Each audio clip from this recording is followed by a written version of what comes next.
pessoal, seja muito bem-vindo, seja muito bem-vinda.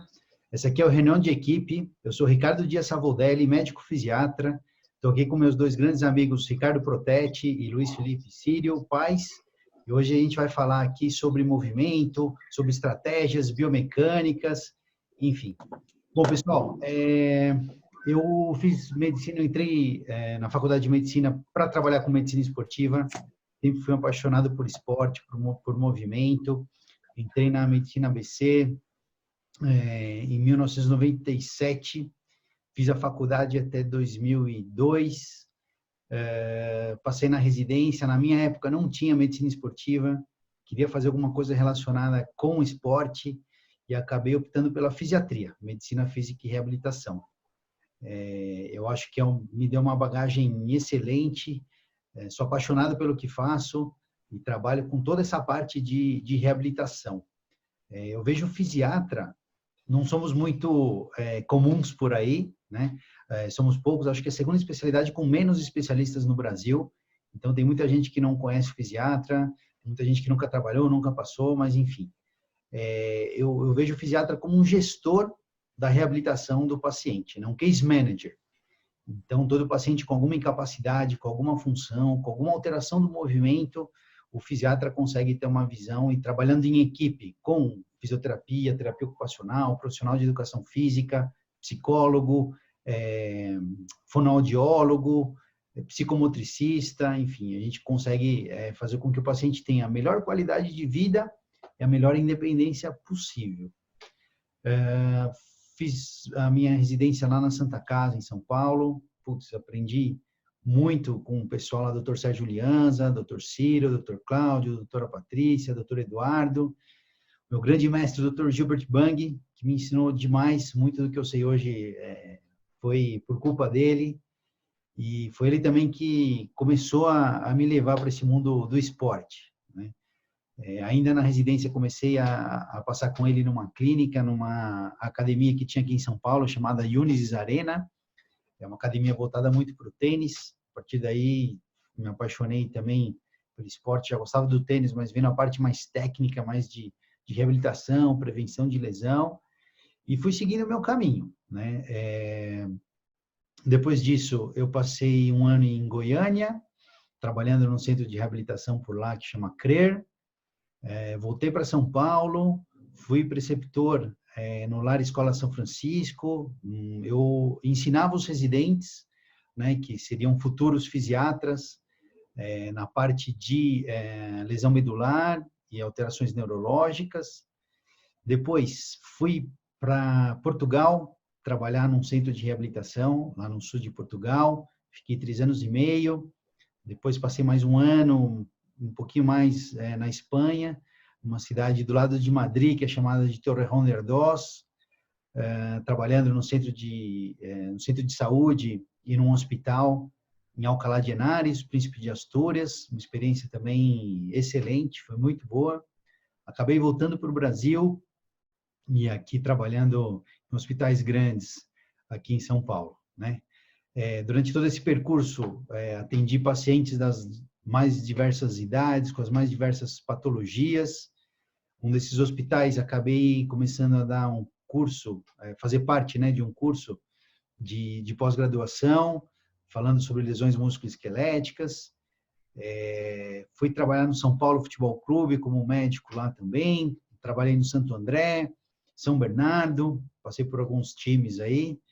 E fui, durante 4, 5 anos, médico da Seleção Brasileira de Tênis, da Copa Davis, né? Tive a oportunidade de viajar aí com os grandes tenistas e acompanhar os tenistas. Uma experiência excelente. Fui para Wimbledon, fazer um curso lá de medicina do tênis também. É uma área que eu gosto bastante. Tenho acompanhado ainda alguns atletas. E durante toda essa minha jornada aqui, conheci pessoas muito boas.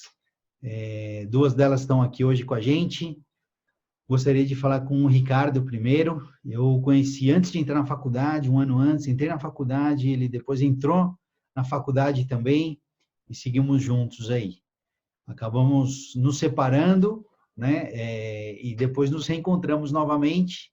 E é uma grata surpresa que ele também se apaixonou por essa área de biomecânica, esporte, o bichinho picou e aí não teve mais.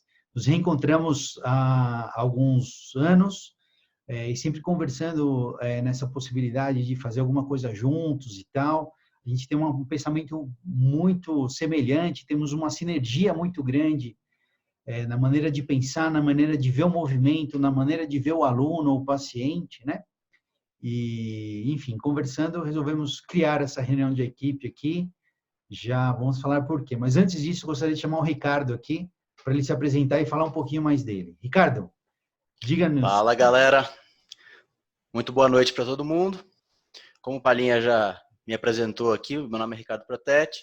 O Palinha foi meu veterano na faculdade, mas não judiou muito de mim não na época. E depois que nós nos formamos, ele partiu para a residência de fisiatria e eu, depois de um aninho por livre e espontânea vontade, servindo o Exército na Amazônia, eu comecei a minha residência em neurologia clínica, que é a minha primeira especialidade.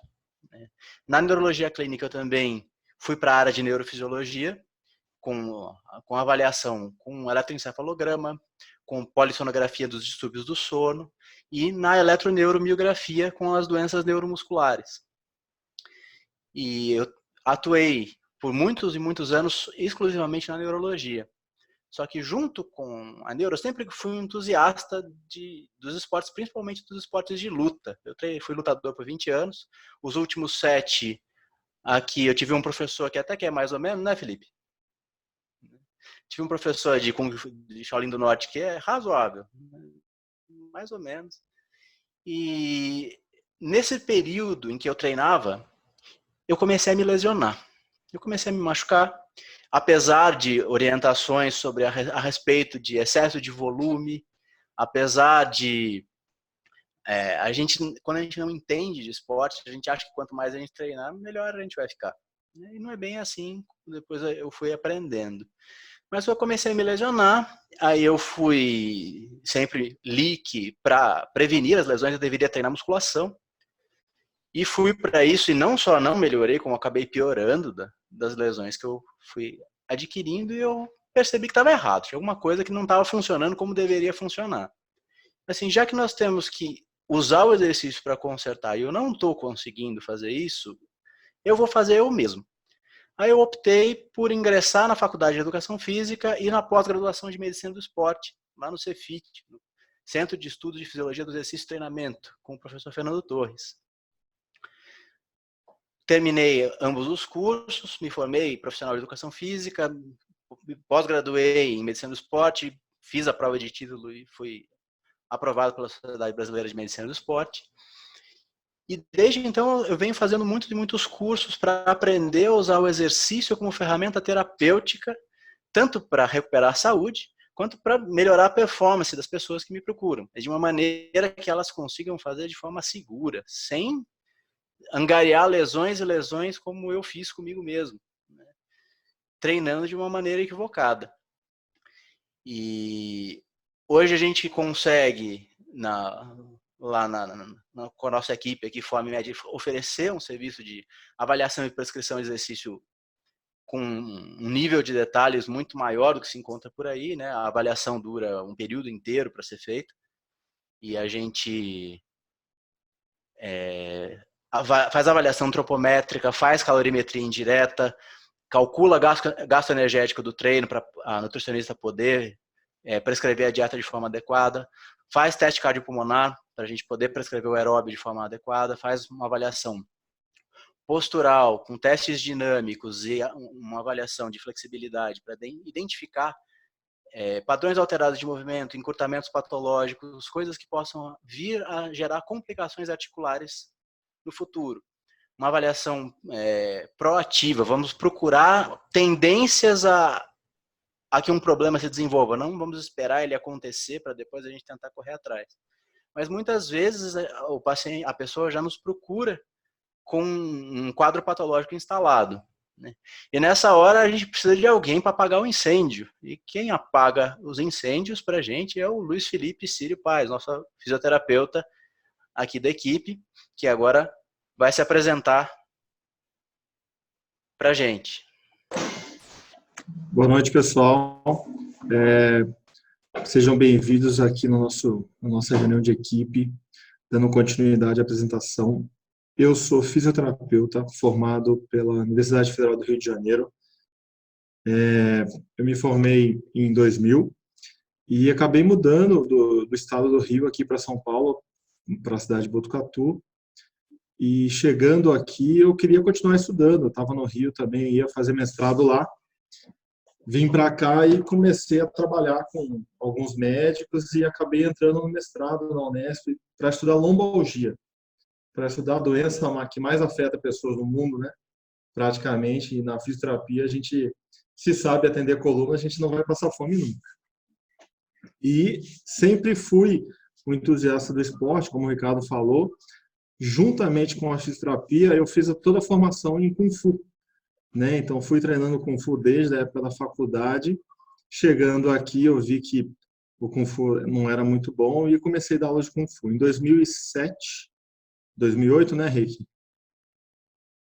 2007, o Ricardo apareceu na minha aula e falou que era médico, e já começamos a conversar, já começamos a trocar ideia. Desde esse início, a gente era muito mais do que dois colegas da área de saúde, né? Eram quase como irmãos. E a gente foi trocando sempre ideias sobre isso, sobre exercícios, sobre tudo que norteava o exercício, tanto em relação à habilitação ou à reabilitação também, né? E a parte de saúde, a parte esportiva, né? De alto rendimento, ou só a promoção de saúde, o Kung Fu só como promoção de saúde para nós. E a gente acabou fazendo uma parceria desde esse início, tanto com pacientes, troca de pacientes, e fomos estudando, e ele foi cada vez mais se encantando por essa área dos exercícios, né? Tanto terapêuticos quanto exercícios de educação física. E acabou culminando na emergência dele como um profissional de educação física e um médico do esporte.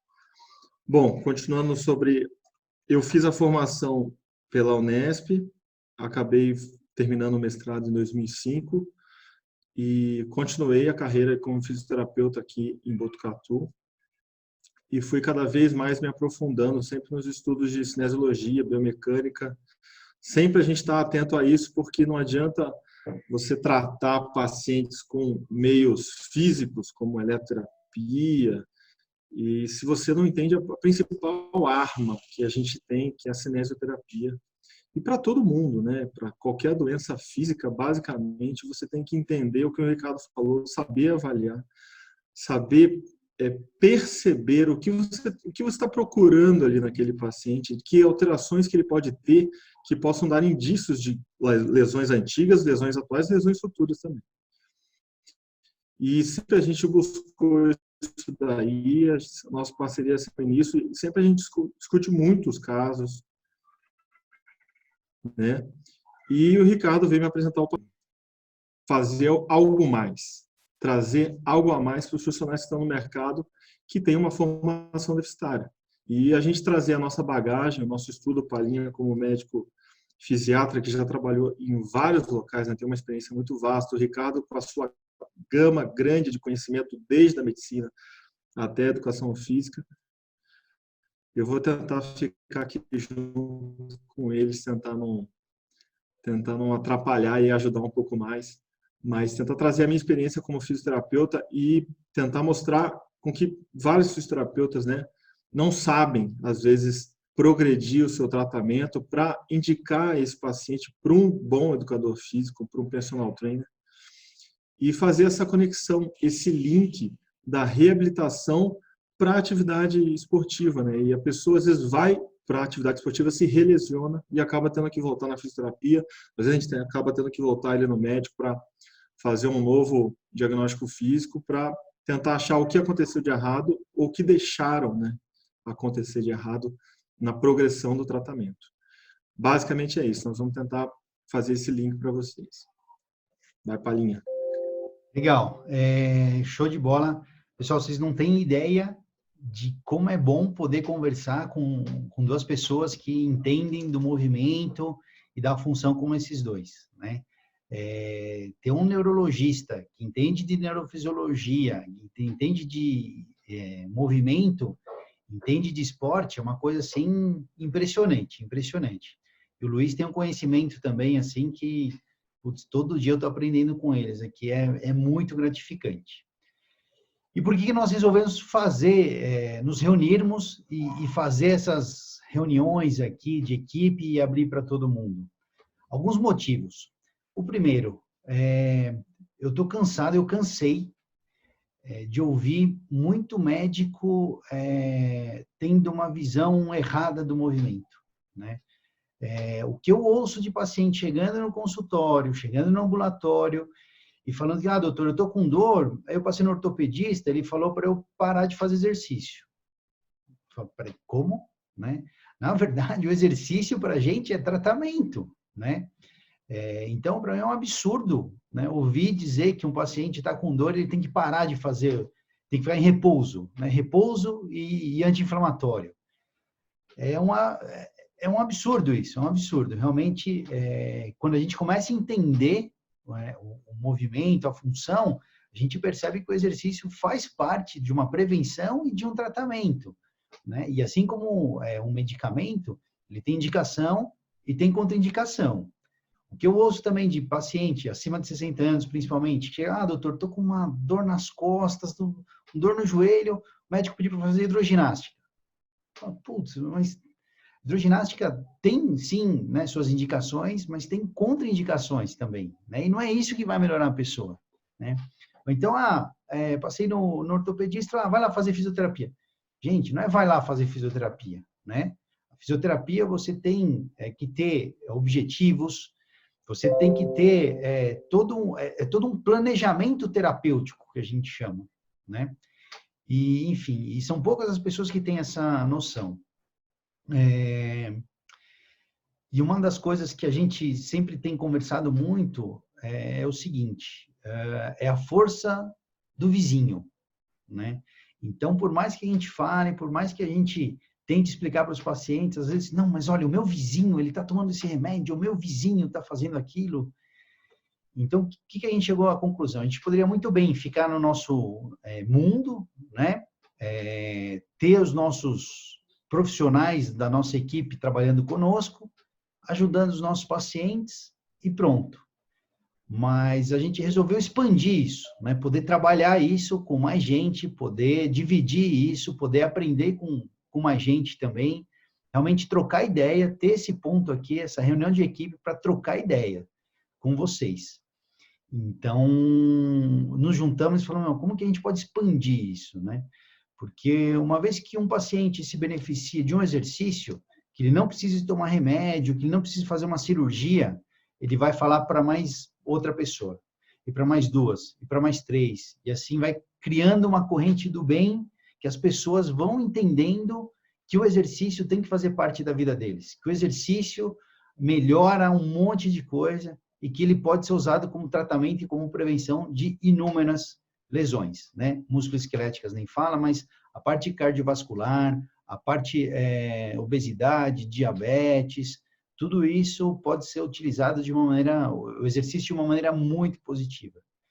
E eu vejo e tenho visto isso também, né? Conversando com o Ricardo, com o Felipe, conversando com outros alunos aí de cursos que a gente acaba ministrando, que existe um gap muito grande entre fisioterapia e atividade física, né? Então, tem muitos pacientes que terminam essa fase de fisioterapia, que não têm condições ainda de passar para a preparação física, para ir para uma academia, porque vão se lesionar se fizerem sozinho e que estão perdidos, é um limbo, né? A formação aqui no Brasil não visa esse nicho de mercado, não visa esses pacientes, eu chamo de fase de transição, né? E é uma fase super importante. Então, eu tenho vários exemplos de pacientes, né? Tem uma paciente minha de 22 anos que estava com uma hérnia cervical, C5, C6, uma hérnia importante, com perda de força, parestesia, que tinha passado com 3 ortopedistas que queriam operá-la, e aí passou comigo porque ela queria tentar algum jeito de não operar. Eu falei, não, vamos lá que vai dar certo. Montamos um plano terapêutico para ela, ela ficou 3 meses fazendo fisioterapia, super regrada, fez tudo direitinho, depois de 3 meses, zerou a dor. sem parestesia, boa força muscular, reflexo, tudo ok. Mas ela já não estava progredindo tão bem assim na físio, né? Já tinha meio que passado e falando, não, você vai para atividade física, o exercício vai fazer parte da sua vida agora. Vai passar para academia. Fui lá, escrevi uma cartinha, deixei meu telefone, me coloquei à disposição. Isso foi numa terça-feira. Na quinta-feira, o pessoal da recepção fala comigo e diz que ela está tentando conversar porque ela está desesperada, que teve uma crise álgica de dor. Caramba, eu entrei em contato com ela, ela foi na academia, falou com o professor, mostrou a minha cartinha, primeiro exercício que ela foi fazer, flexão de braço. Ela falou que era um exercício que ela nunca tinha feito, que estava um pouco insegura, ainda falou, não, mas apoia no joelho, vem aqui.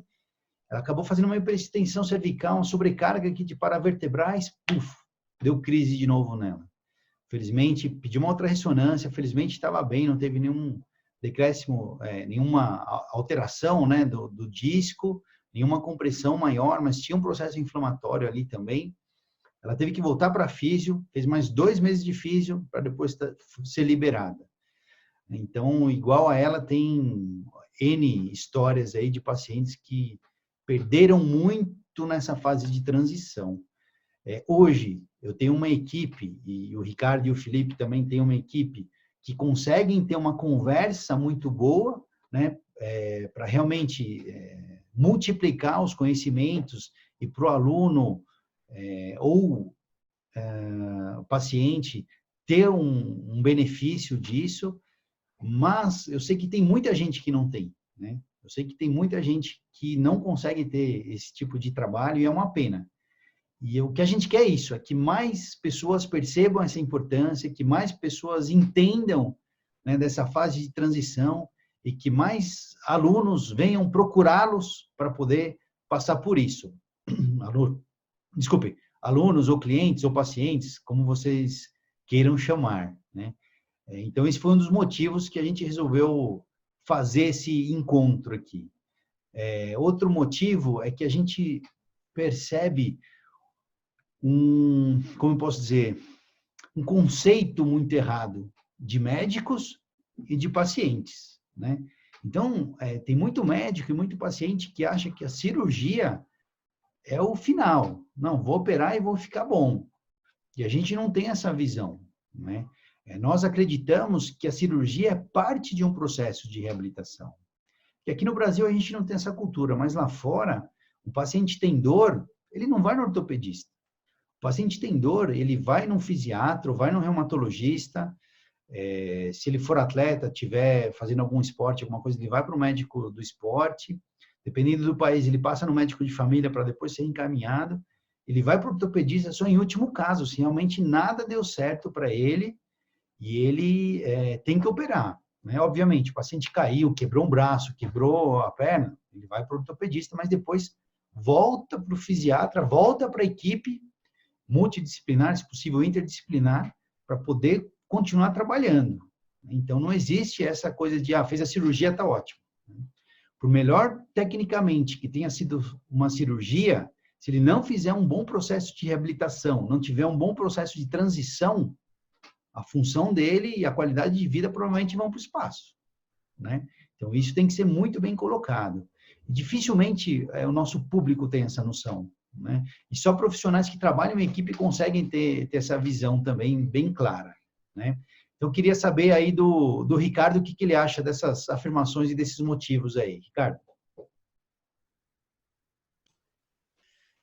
É muito comum, né? Vem muita gente, especialmente com pacientes de coluna, querendo resolver cirurgicamente um problema que é mecânico. E eu sempre brinco com o pessoal, problemas mecânicos têm soluções mecânicas, ou querem resolver no comprimido ou na cirurgia.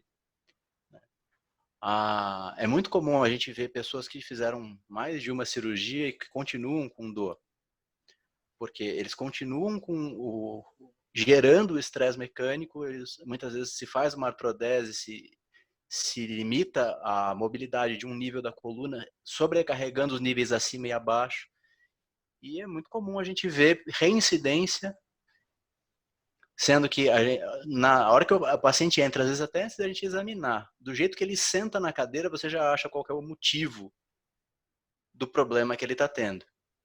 Então, assim, muitas vezes a gente recuperar e fazer a pessoa entender qual é o fator gerador do problema dela e a gente propor uma solução para que ela consiga diminuir esse estresse mecânico, o sintoma álgico, a dor dela vai melhorar, porque a dor nada mais é que o aviso que o corpo está sendo danificado. Se você parar de danificar, ele para de avisar. Então, e uma das coisas que eu falo para os pacientes, quando a gente vai para um processo de fisioterapia, eles acham que o fisioterapeuta vai resolver o problema deles. Não, ele vai ajudar eles a resolverem o problema. Então, a gente precisa reeducar a parte postural, biomecânica, todas as fontes de estresse mecânico que geram, e a pessoa tem que entender que isso não é feito sem esforço. A gente não consegue fazer isso sem o esforço dela. Ninguém vai dar a cura mágica em comprimido para ela. Eu sempre brinco com os pacientes. O remédio não trata o problema, o remédio esconde o aviso. Muitas vezes, Óbvio, tem algumas exceções, tem algumas situações em que a gente precisa que o remédio tenha uma ação específica no problema. Mas, de uma maneira geral, quando a gente fala em dor, as medicações que a gente usa para o controle da dor, eles são simplesmente para tentar diminuir o aviso, mas eles não interferem no processo patológico em si. E o Felipe tem também essa experiência, esse contato com os pacientes, ele que está lá na primeira linha para tentar fazê-los entender como é que a coisa realmente funciona. Porque é muito comum o pessoal vem para mim e fala assim, Ricardo, mas nunca ninguém falou isso para mim. É sempre anti-inflamatório, caso, anti-inflamatório, caso. E aí, então, o processo patológico se prorroga e a qualidade de vida do paciente se deteriora. Fala aí pra gente, Felipe, do que você encontra lá.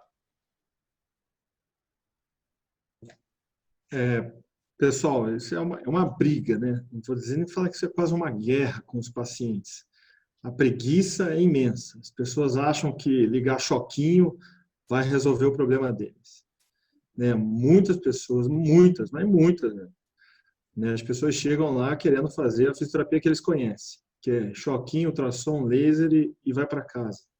Na verdade, isso é uma produção e não leva a nada. Isso leva a perda de tempo do paciente, a perda de tempo do fisioterapeuta. E as pessoas têm que entender que tem que sair do ostracismo, A gente tem que botar o corpo em movimento. No início, a gente caçava, a gente corria, a gente saltava, a gente pulava. E a gente foi parando, foi cada vez ficando mais parado e o corpo vai cobrar isso daí um dia, com certeza. Quando os pacientes vêm realmente, e muitas vezes, o paciente às vezes vem na linha de frente direto para a fisioterapia, eu falo, calma aí, você foi num reumatologista, o cara não pediu nem um raio-x. Estava até contando um caso numa paciente de 80 anos, que o filho veio me procurar para eu ir na casa dela fazer fisioterapia, que ela tinha travado a coluna no Pilates. E um reumatologista vizinho acabou dando uma olhada nela. E falou, não, vai fazer fisioterapia. E não é bem assim. Uma pessoa de 80 anos, ela pode ter uma série de complicações ou comorbidades que necessitam muitas vezes de uma avaliação médica. Então, é sempre mais prudente, você encaminhar para o médico, fazer algum exame de imagem, você ter uma noção de melhor. Eu sei que a clínica manda, mas não é bem assim. A clínica manda, mas tem muita coisa que pode estar escondida dentro de um exame de imagem. Você precisa de um especialista para dar uma olhada. Realmente, se esse especialista olhar, viu que está tudo ok com o paciente, libera para fisioterapia, a última coisa que eu vou fazer neles é choquinho. Os pacientes ficam até decepcionados quando chegam na minha clínica e estão até brincando que eu estou dando aula de crossfísio, não é mais fisioterapia. Porque a gente precisa explicar para as pessoas que o exercício é o nosso remédio. Com certeza, isso daí é a parte mais importante da fisioterapia, que é a terapia mecânica. Se é uma lesão mecânica com fatores mecânicos, o tratamento vai ser do mesmo jeito. O que você acha, Paulinho? Agora sim, estava tirando o mute aqui. Eu concordo plenamente. O exercício é essencial. E acho que esse é o segundo motivo também da gente ter juntado e resolvido fazer isso, com essa pandemia aí do coronavírus, Covid-19, as diretrizes da Associação Brasileira de Medicina Física e Reabilitação, Medicina do Esporte.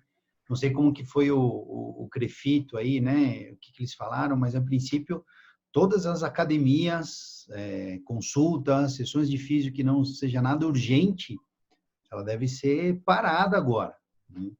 E a Sociedade Brasileira de Medicina Esportiva até sugeriu fazer exercício em local público, aberto, arejado ou em casa. E pessoal, com certeza, depois de terminar essa confusão, o que vai ter de gente com mais dor, né? O que vai ter de gente com imobilismo, com sarcopenia, pessoas que faziam atividade e ninguém está falando disso, porque, lógico, a parte importante agora é essa parte aguda de sobreviver a tudo isso. Mas vai ter um momento em que a gente vai ver as pessoas, né, nós passamos por isso, mas estamos com dor, né? Pessoas que têm sua função comprometida, seu movimento comprometido. Então, a gente falou, não, precisamos fazer alguma coisa e preparar, né, de preferência, educadores físicos e fisioterapeutas para receber essa demanda e poder tratá-las da melhor maneira possível, porque senão vai ser uma chuva de cirurgia por aí em pessoa que não precisa fazer cirurgia, né? Isso daí vai ser muito, eu tenho muito claro na minha cabeça que muitas pessoas vão estar com muita dor, né? Pessoas que já tinham dor antes ou pessoas que não tinham dor, idosos vão cair em casa, que é outro perigo também, que o exercício físico é super importante. E a gente tem que estar preparado para receber esse pessoal, né? Eu, como fisiatra, tenho que pensar lá na frente e pensar nisso. Lógico que a parte pulmonar, obviamente, agora é importante, mas a gente não sabe também se vai ter alguma reação articular, entendeu? E o fato de não poder fazer exercício na clínica, na academia, vai ser muito preocupante. Então, a gente quer usar esse tempo aqui para tentar melhorar essa formação e melhorar a imagem dos pacientes, ou a noção dos pacientes que o exercício é importante, porque com certeza vai aumentar o número de pacientes que a gente vai ter, vai aumentar o número de pacientes que você vai ter, queremos que você esteja preparado aí para recebê-los. Um exemplo que eu tenho muito claro é a sogra do meu irmão, né? A mãe da minha cunhada estava com um problema no ombro, uma rotura lá do tendão do supra, tinha um gap de 1 centímetro e 1,2 centímetros, e lógico que passou em 2 médicos que queriam operar o ombro dela. E aí, um mês passado, a minha cunhada veio falar comigo e falou, cara, você pode dar uma olhada nela e tal? Eu fui dar uma olhada, querem operar? Eu falei, poxa, ok, querem operar, mas e aí? Né? Vai operar, vai juntar o tendão de novo, mas por que esse tendão rompeu? Né? O que será que ela estava fazendo errado, que ela não tinha a função adequada do ombro?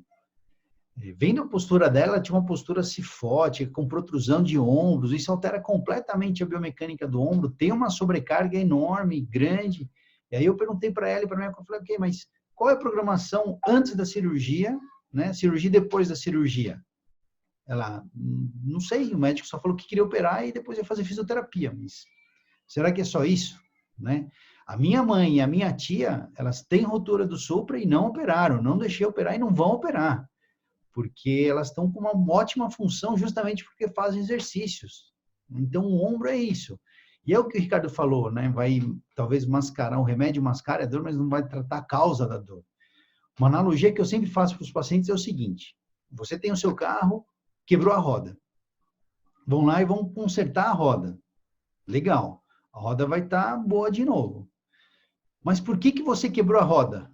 Por que essa roda está quebrada? Geralmente, você faz as mesmas coisas, tem o mesmo padrão de movimento, e nessa analogia você vai do seu carro, da sua casa até o seu trabalho pela mesma rua, pelo mesmo caminho, e tem um buraco no caminho. Se você não consertar esse buraco, ou se você não mudar a trajetória, você vai continuar passando em cima desse buraco, com a mesma roda. E a sua roda que estava quebrada, que você trocou a roda, ela com certeza vai quebrar de novo. Aí os pacientes falam, olha, não é que é verdade? Aí minha cunhada e a mãe dela falam, olha, não é que é verdade, Ricardo, não tinha pensado nisso. Então, assim, se a gente não entender por que teve essa lesão, dificilmente a gente vai conseguir dar um bom tratamento para isso.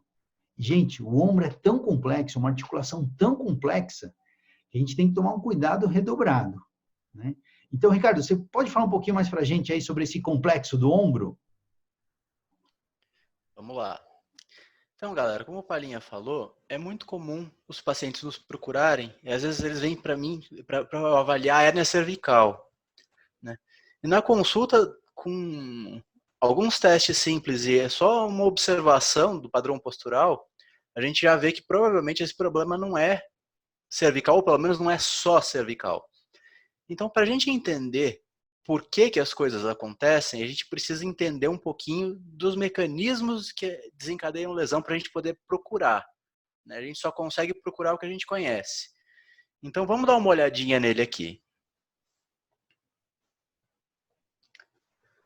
Então, usando aqui a nossa ajuda no nosso Complete Anatomy, né, o aplicativo do 3D for Medical, a gente tem a cintura escapular, que é formada por algumas articulações. Nós temos a articulação externo-clavicular, que é uma articulação relativamente estável através dos seus ligamentos externo-clavicular e costo-clavicular. E ela tem uma gama de movimentos um pouco menor. Nós temos a articulação acromio-clavicular, que é uma articulação mais móvel e também ela é linha de frente para absorver alguns impactos, especialmente quando a gente tem um trauma na mão com o braço esticado, quando a pessoa cai e tenta aparar a queda com as mãos esticadas. Então, tanto o cotovelo quanto o ombro são obrigados a absorver esses choques. E nós temos aqui a articulação escapulotorácica, que não é uma articulação verdadeira e que ela não tem nenhum estabilizador passivo. Ela depende, para sua função e para sua movimentação, totalmente dos seus estabilizadores ativos, que são os seus músculos. E por fim, nós temos aqui a nossa articulação glenohumeral, que é a nossa articulação mais móvel do corpo. E mobilidade e estabilidade são sempre inversamente proporcionais. Para a articulação ser muito móvel, ela tem que automaticamente ser menos estável. Se a gente olhar o exemplo da articulação sacroiliaca, ela é uma articulação que era para ser um pesadelo para todo mundo, porque ela está sustentando o peso do corpo aqui, da parte superior do corpo no sacro, e o pé apoiado no chão empurrando para cima do ilíaco. E essa junção delas é praticamente vertical. Então isso aqui era para ser uma articulação que sofreria uma situação de cisalhamento importante. Por que isso não acontece? Porque ela é amarrada com esse monte de ligamentos que dão estabilidade para essa articulação, mas em contrapartida ela tem 4 graus de rotação e 1,5 milímetro de translação. Então é uma articulação que tem pouca mobilidade e muita estabilidade. E quando a gente olha para o ombro, a gama de movimentos que a gente consegue fazer com ele é muito grande. E para isso acontecer, se o nosso estabilizador passivo, se os nossos ligamentos, se nossa cápsula fossem muito rígidos, a gente não teria essa gama de movimentos, mas por outro lado a articulação seria mais estável. De qualquer maneira, quando a gente não tem os estabilizadores passivos tão eficientes assim, a gente depende muito dos nossos estabilizadores ativos. Então nós precisamos que a musculatura ajude a estabilizar esse ombro para a gente diminuir os processos agressivos que ele pode sofrer. Tá? Lembrando que a articulação glenohumeral é uma articulação esferoide ou uma articulação do tipo bola-soquete e que ela tem uma característica entre os movimentos osteocinemáticos, ou seja, os movimentos do húmero propriamente ditos, e os artrocinemáticos, que são os movimentos da cabeça do húmero dentro da cavidade glenoide, que tendem a ser inversos. Então, toda vez que eu pego o meu húmero e coloco ele para frente e para cima, a tendência da cabeça do meu húmero é ir para baixo e para trás. Se eu faço uma excêntrica de supino, em que eu estou colocando o meu húmero para baixo e para trás, a cabeça do meu húmero tem a tendência de ir para cima e para frente. para essa cabeça do húmero não ficar dançando na glenoide e não ficar sobrecarregando os seus estabilizadores passivos, que é cápsula e ligamentos, a gente precisa de ação muscular. E nessa hora, quem precisa agir é o nosso manguito rotador. Então, o manguito rotador é formado pelo supraespinhal, o infraespinhal, o redondo menor e o subescapular aqui pela frente. São a nossa linha de frente para tentar estabilizar e opor esses movimentos da cabeça do húmero. Então, na prática, o movimento da cabeça do húmero não segue essa lei do côncavo convexo, que a gente chama, porque os estabilizadores ativos não deixam.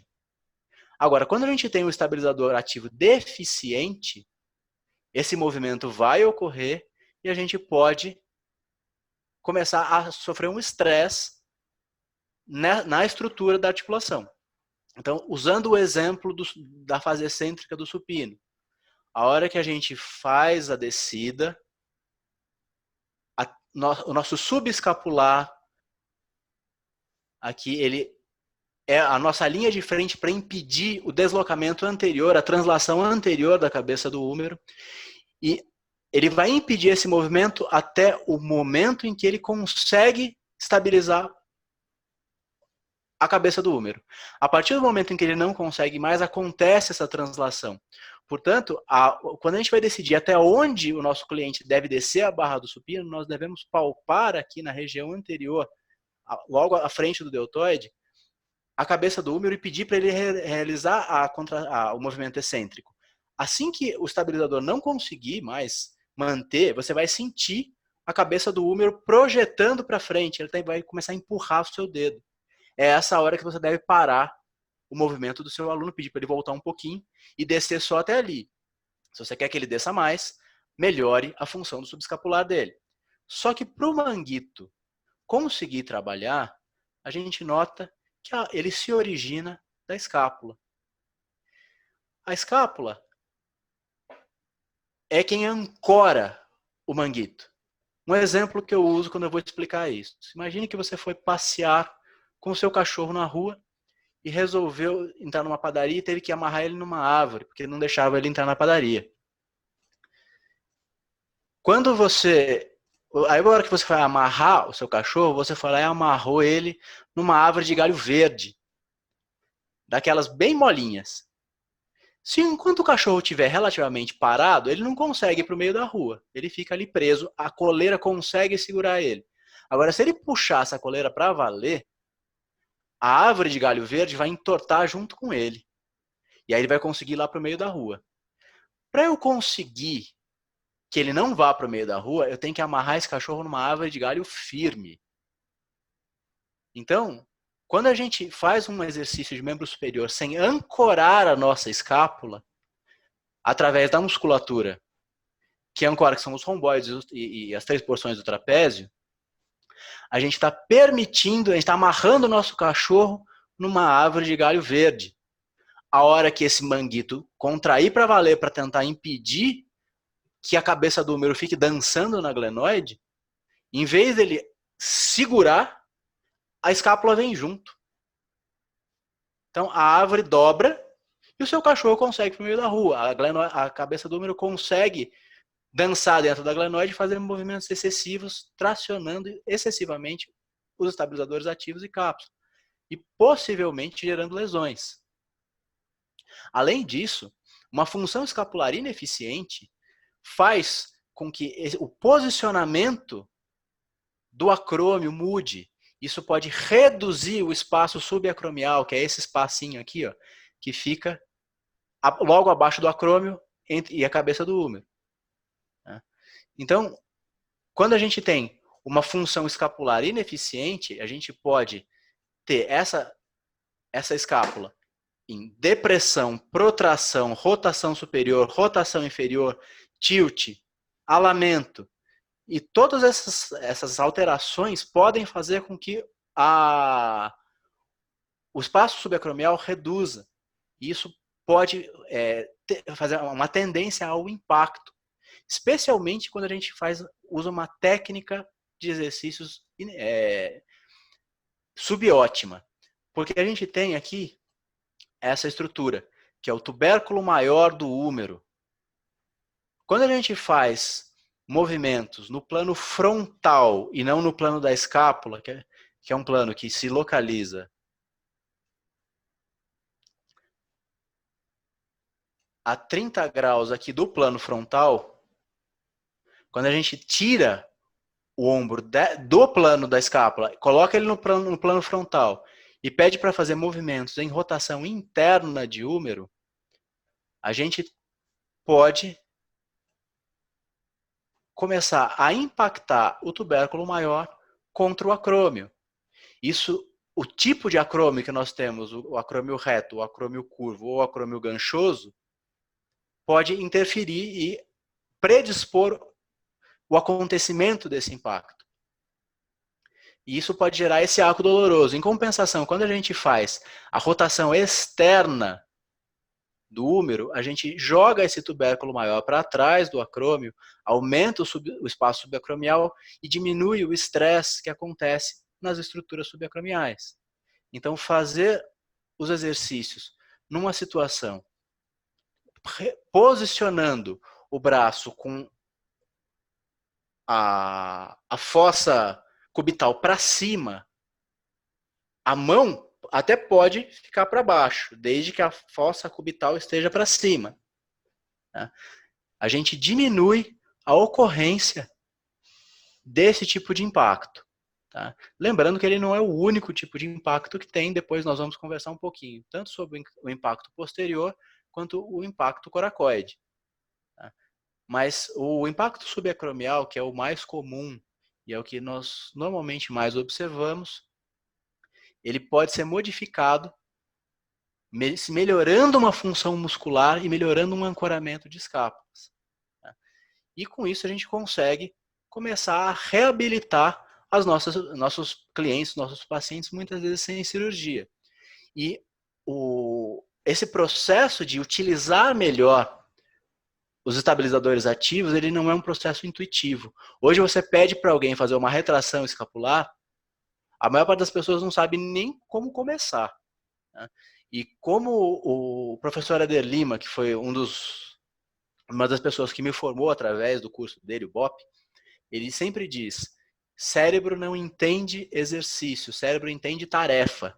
Você mandou o seu aluno puxar uma barra, uma puxada média supinada, por exemplo. O corpo dele vai fazer isso da maneira que ele acha mais fácil, não necessariamente da maneira que seria a que nós gostaríamos para trabalhar uma musculatura que está deficitária. Então nós precisamos, isso é necessário uma intervenção direta nossa, para que a gente consiga educar, para que as pessoas consigam usar os seus estabilizadores de forma eficiente para proteger suas articulações. E quando a gente não tem isso, a gente observa as lesões em que o médico fisiatra e o fisioterapeuta têm que intervir. Então, já falei demais, vamos deixar eles falarem um pouquinho, daqui a pouco eu volto falando mais algumas informações. Fazer um gancho aqui, completando o que o Ricardo estava falando, pessoal, com relação à postura do tórax. O Palinha já falou isso, na postura cifótica da mãe da cunhada.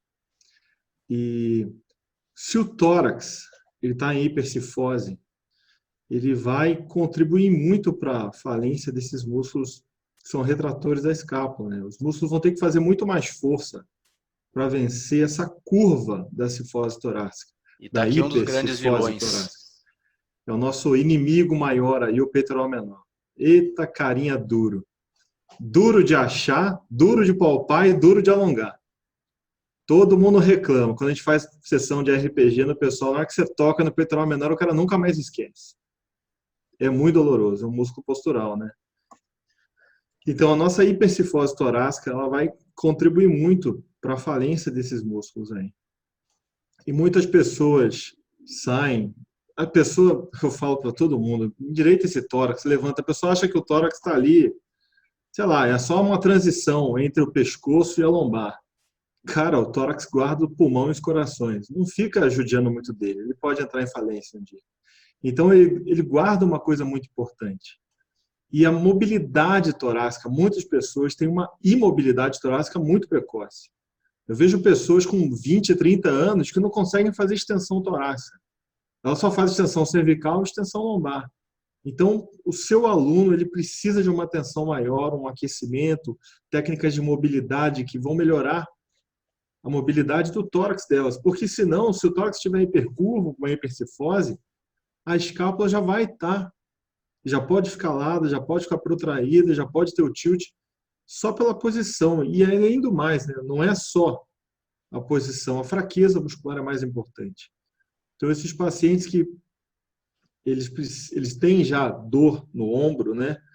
Eles precisam de uma atenção tanto para o tórax e muito mais ainda para a escápula, né? A gente tem as escápulas e é o que o Ricardo estava falando sobre a árvore de galho verde. Não tem como você malhar, você corrigir tudo na físio. Na hora que o cara vai para o personal, que é raridade, mas na hora que o cara vai para academia, o cara está olhando no celular, não toca no aluno dele. Você tem uma eletromiografia na ponta dos dedos. Você consegue tocar e sentir aquele músculo contraindo ou não. O Ricardo já falou da cabeça do húmero. Na hora que ela vai para frente, e fora a lesão de labrum que pode dar ali, né, Ricardo? Então, você tem que tocar o seu cliente, você tem que sentir exatamente, explicar para ele quem é quem. Quem é escápula? Ele não sabe o que é escápula. Ele não sabe o que é um romboide, um trapézio, fibra média, fibra inferior. Nunca ouviu falar nisso. Não tem formação para isso. Então, a gente tem que ter essa preocupação da educação. Hoje em dia fala-se muito educação em dor. A gente tem que fazer uma educação biomecânica também. Se o cara quer malhar o corpo é dele, o problema é dele. É aquele corpo que vai ser malhado de forma correta, de forma errada. Então, ele tem que entender um pouco do que a gente entende, para ajudar, que a gente ajude ele. A gente vai instruir e ele vai malhar em casa. O cara vai fazer flexão de braço agora, no coronavírus. Vai ter um monte de gente se lesionando, fazendo flexão, fazendo coisa errada, né? Então, a gente precisa educar os educadores em saúde, para que eles consigam ter uma atenção plena, né, para que essas pessoas consigam realizar os exercícios da melhor maneira possível e não simplesmente levantando um objeto que pesa 12, 20, 30 quilos ou puxando uma barra com 60 quilos, 40 quilos, dependendo. O que você acha, Palinha? Eu concordo plenamente com vocês. Aquela história, adianta você operar um ombro se você não trabalhar tudo isso que a gente comentou agora, né, de propriocepção, de noção no espaço. Hoje, a gente tem uma população geral com uma consciência corporal péssima, e vai piorar. Vai piorar porque a gente está criando uma geração de pessoal que fica no celular assim, né? Não fazem educação física na escola, não fazem movimento, então está muito difícil, muito complicado. E isso vai aumentar muito a procura de pessoas que vão para um educador físico, não buscando emagrecer, não buscando fitness, nada disso, vão à procura de saúde.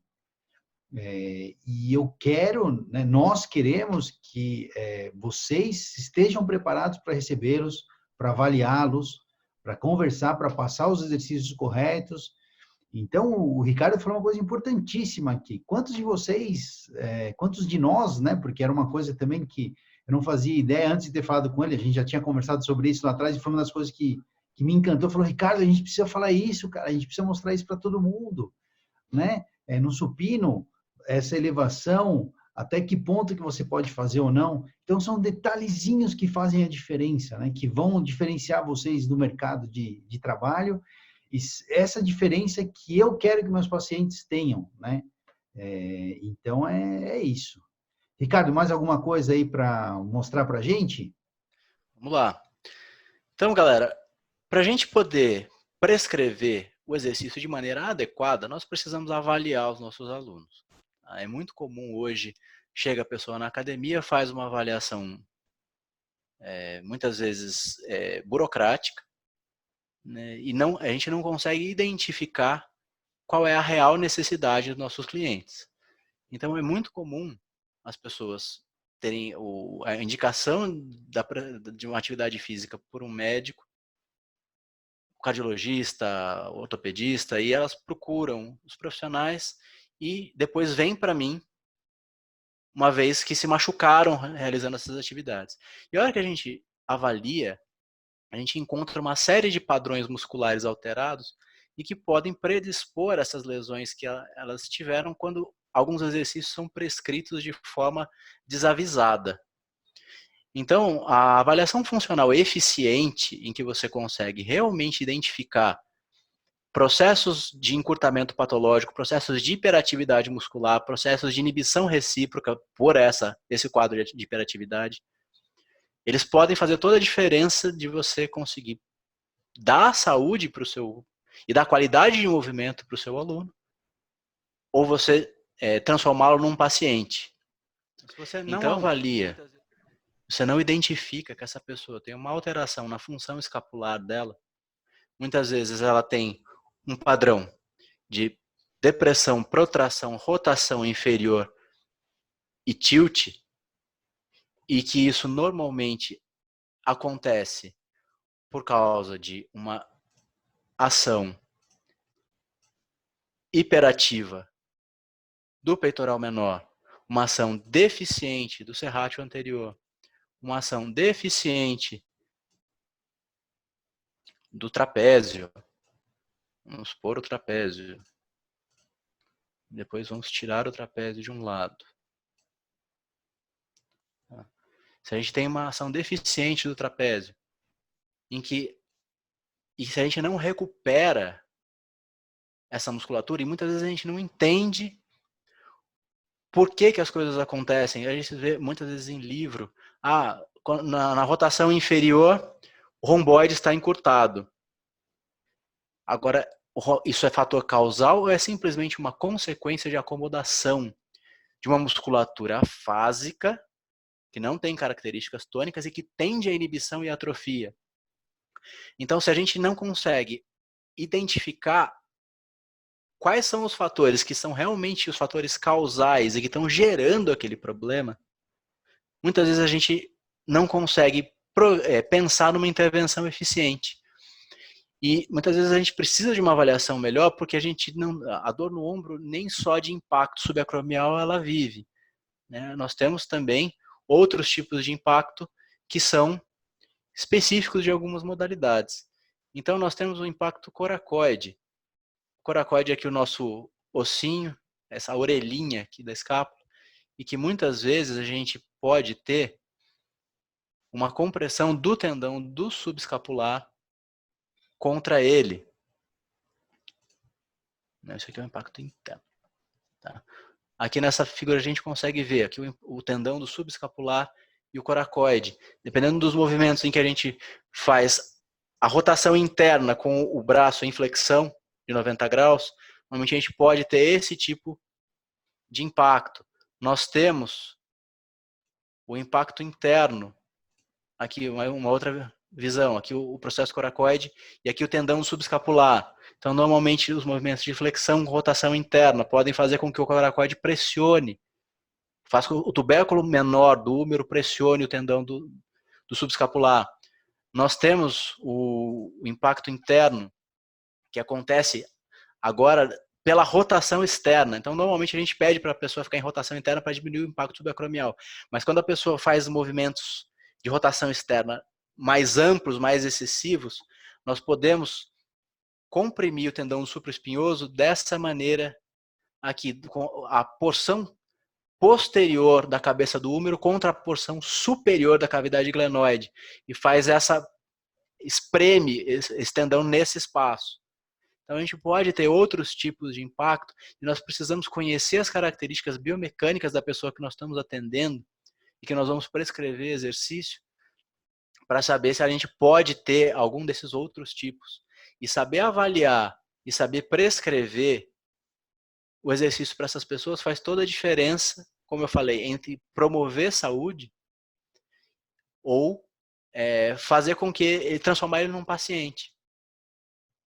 Então, o nosso objetivo aqui com as nossas conversas, com eventualmente, futuramente, um curso que nós vamos fazer, é habilitar as pessoas a entender um pouquinho desses processos patológicos, para que elas consigam prescrever o exercício de maneira a melhorar a saúde.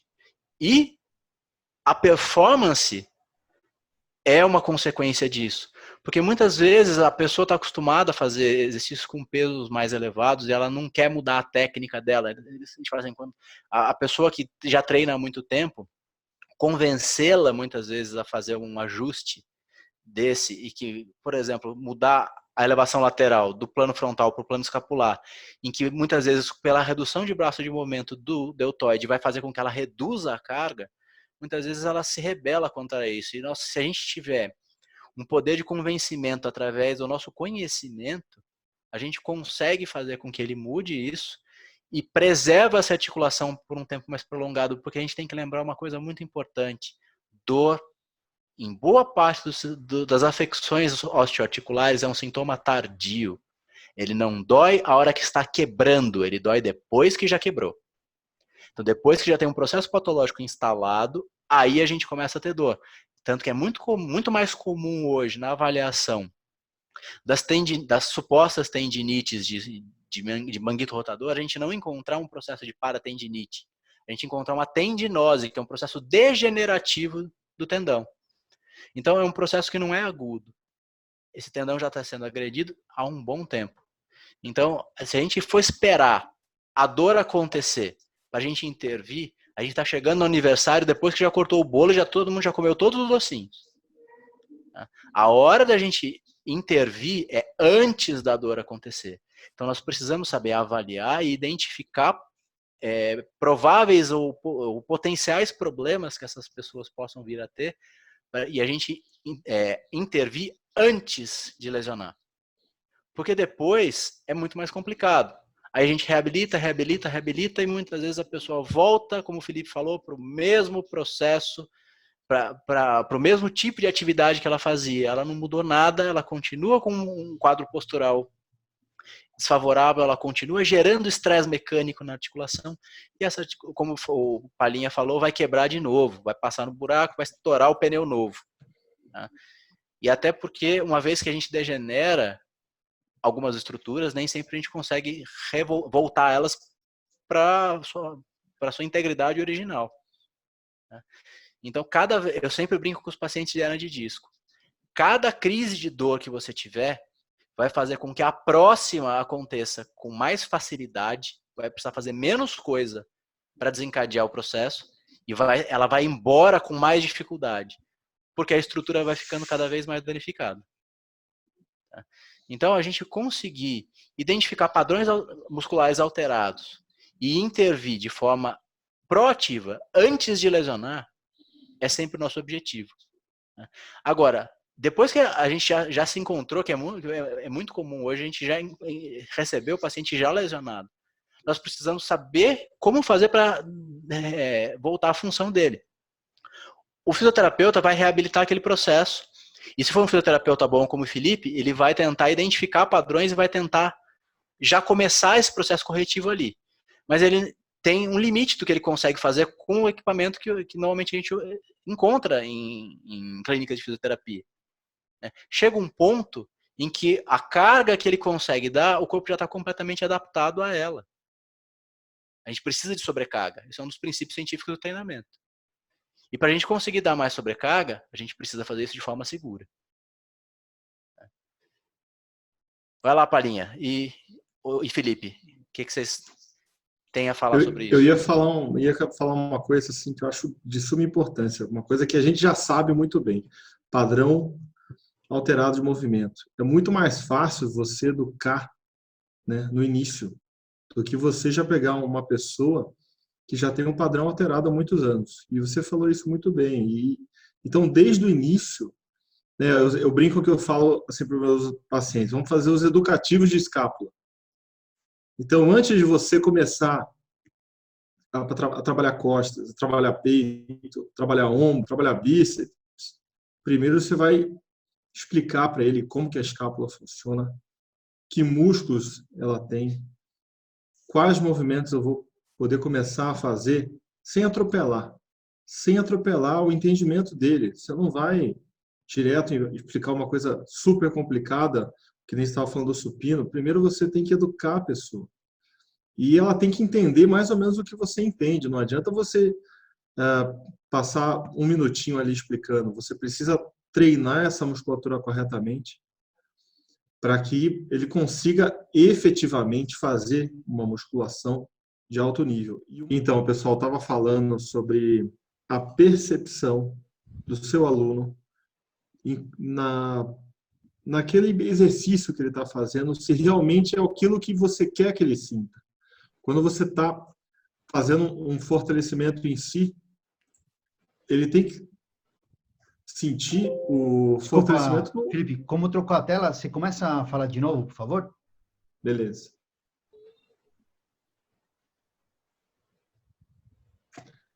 Então, o pessoal estava falando sobre a percepção do nosso cliente quanto ao exercício e execução, se realmente ele está sentindo aquilo que é necessário. Muitas vezes você está fazendo um exercício, você passa um exercício para a pessoa e ele não está sentindo no músculo-alvo do exercício. A gente tem um músculo motor principal, tem os sinergistas, então ele tem que sentir o cansaço óbvio, né? Aquele músculo principal, assim como o alongamento. Assim que você vai passar um alongamento para ele, e ele não está sentindo exatamente aonde é a dor daquele alongamento. Isso é uma coisa muito importante na prática física. Muita gente não dá importância para isso. Às vezes o cara, vou dar um exemplo aqui de um pec deck, o cara está fazendo o exercício lá para o peitoral e está sentindo dor no ombro, está sentindo dor em qualquer lugar, menos no peitoral. Tudo bem se ele estiver sentindo nos estabilizadores da escápula, porque você tem que ativar eles, mas às vezes ele está fazendo um exercício que é totalmente contraindicado para ele. E a gente tem que entender essa biomecânica, o educador físico tem que entender essa biomecânica para saber se aquele exercício realmente está indicado para aquele tipo de cliente. A gente falou já da hipercifose, lesão de ombro, lesão de supraespinhoso.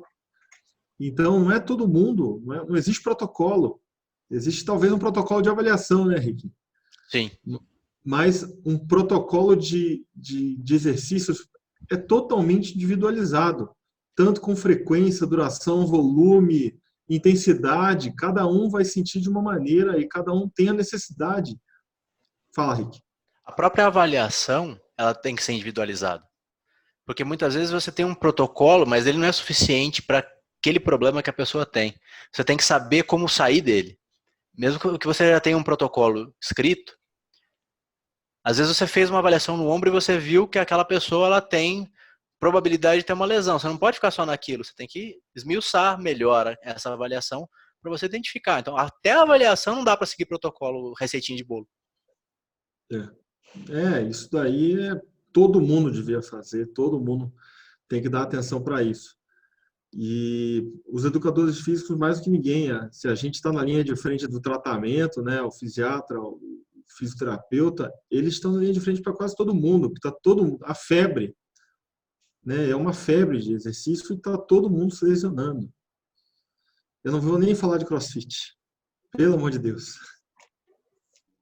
Não, pessoal, deixa CrossFit para uma outra aula. Depois a gente conversa sobre isso. Nossa, informações super legais aqui. Acho que todo mundo aprendeu bastante. Temos muita coisa para falar. Fiquem ligados aí, que eu acho que vamos aproveitar bastante. Sugiro até que talvez no nosso próximo encontro a gente fale de avaliação, porque acho que é a base, né? Se a gente não tiver uma boa avaliação, se a gente não souber o que procurar, a gente não vai saber tratar, né? O que vocês acham aí, pessoal? Vamos lá. Vamos ensinar o povo a olhar para a escápula. Meu povo, a escápula pode dizer muita coisa de uma pessoa.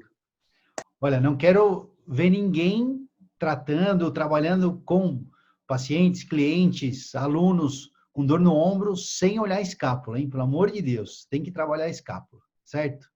Então é isso. Considerações finais aqui do dia de hoje. Ricardo, quer falar mais alguma coisa para o pessoal? Não, é só realmente assim, ressaltar a importância da gente olhar para para o nosso cliente, tanto antes de prescrever o exercício, quanto durante a prescrição, porque muitas vezes acontece isso comigo.